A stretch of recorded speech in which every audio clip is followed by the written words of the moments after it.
Trey Smith, 4-year deal, $92 million, $70 million guaranteed, making him the highest paid guard in NFL history. Lord have mercy. And again, saw this coming, especially when they traded Joe Thuney. When they traded Thuney, they said, oh, okay, so they're just going to transfer that money to Trey Smith. They believe that Trey Smith is the new Joe Thuney. Okay, cool. I love the continued investment in the offensive line and protecting your gem, your jewels of the Chiefs, Patrick Mahomes. That's what it's about. You're making your quarterback happy and making sure. And people, I need to speak on this. People, I think, underrate what Veach, Hunt, and the Chiefs are doing by providing Patrick Mahomes with what he needs. Some people might argue that the Chiefs should not baby Mahomes or pander Mahomes. Nah, man. Nah. However you want to categorize it, however you want to describe it, so be it. Do whatever you need to do within sense, within logic, reasoning, okay? Because Mahomes can't make every single decision, but we can make common sense decisions like patching up the offensive line and making sure that we draft young, good defensive players. Got to hit on those defensive players in that draft because your money is going to your offense by this offensive line because look, Juwan Taylor's gotten paid, Trey Smith's gotten paid, Creed Humphrey's gotten paid. Thank God we got 2 rookie contracts in the left guard and left tackle now. But then you got Jalen Moore. He's getting some money too. So there is an exuberant amount of money invested into the offensive line. But you have to do that, man, because with no Mahomes, there's no chance. Damn. Whenever Mahomes has a rough game and whenever they're able to sack him, pressure Mahomes, knock him off his spot to where he's inaccurate, to where he's turning the ball over, where he's throwing pick sixes, you gotta keep him upright. Because we've seen when he does have time, when Mahomes has the proper weaponry on offense, is that a word? I think it is. Weaponry? Okay, yeah, I think that's a word. Whenever he has the proper weapons on offense, he's shown to win a Super Bowl. Whenever he's not running around with like a chicken with his head cut off, when he has time to make plays, and a good offensive line goes a long way in that. A good offensive line makes this offense in particular what it is a lot of times. So I love the continued investment. And plus, look, man, you got to keep him happy. He has a lot invested in Kansas City. And no, I'm not saying that, Mahomes is leaving or anything like that, but we need to do all we can to make sure that he don't. Because we've seen athletes act up in the past. So look, don't play no games about it. I need to see the smiley face from Mahomes whenever Veach makes a good signing. If you're on Twitter or X or whatever, usually when Mahomes loves a Veach signing or a good move we made, he'll quote it with a smiley face, or he'll do just a single smiley face tweet or whatever. That means we know, all right, bet. 15 is on board, good. We happy, we good. We need to roll with it. We got to keep our superstars happy, man. So I'm glad that the Chiefs are doing that. Again, good logical sense, good logical decisions. Not going out and, we need to, go get Antonio Brown out of retirement. And we need to not signing all your homeboys. Not going full. I love LeBron, all right? But not going full LeBron in basketball. Making good logical sense on, investing in protecting him and providing him with the weapons he needs so that we can win a Super Bowl.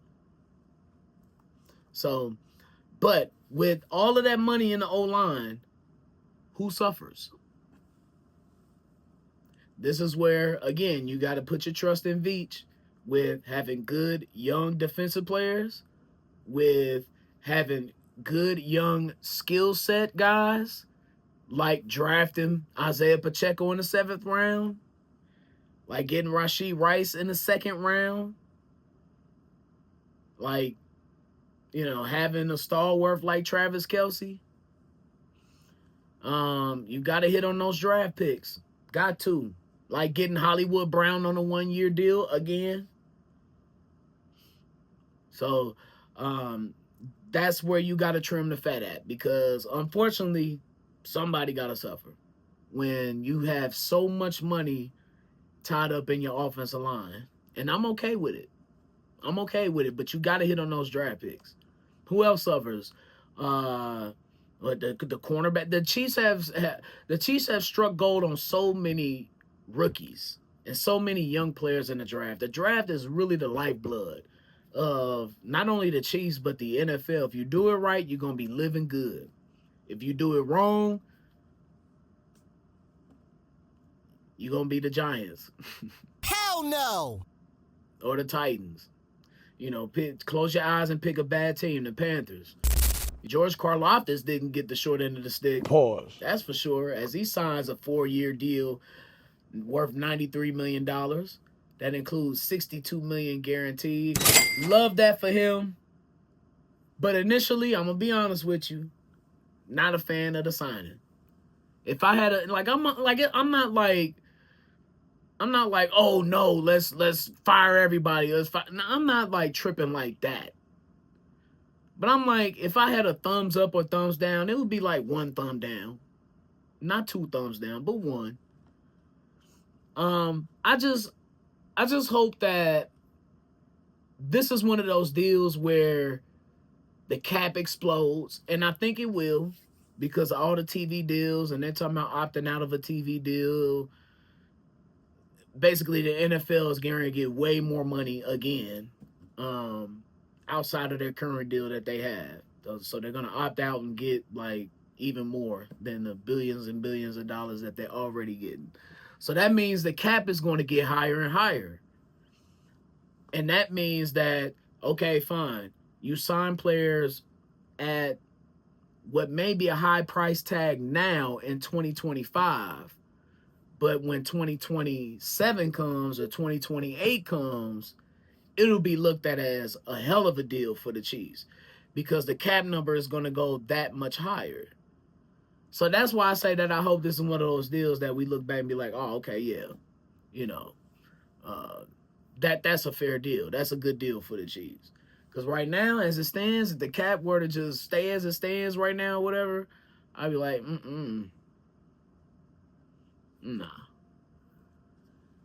Because okay, I love Karlaftis. Do not get me wrong, I'm not a hater. And I love his intangibles that he has. I love his ability to just have a motor like no other. You can't buy that. Effort, going after it every single play, just having somebody attacking you with the same veracity every single play, with the same tenacity every single play, with the same ferociousness every single play. That's what you get out of George Karlaftis. He is the constant bulldozer. And you need that. You definitely need that. Not against it. But I feel like I saw that his contract is like top 10 defensive end money.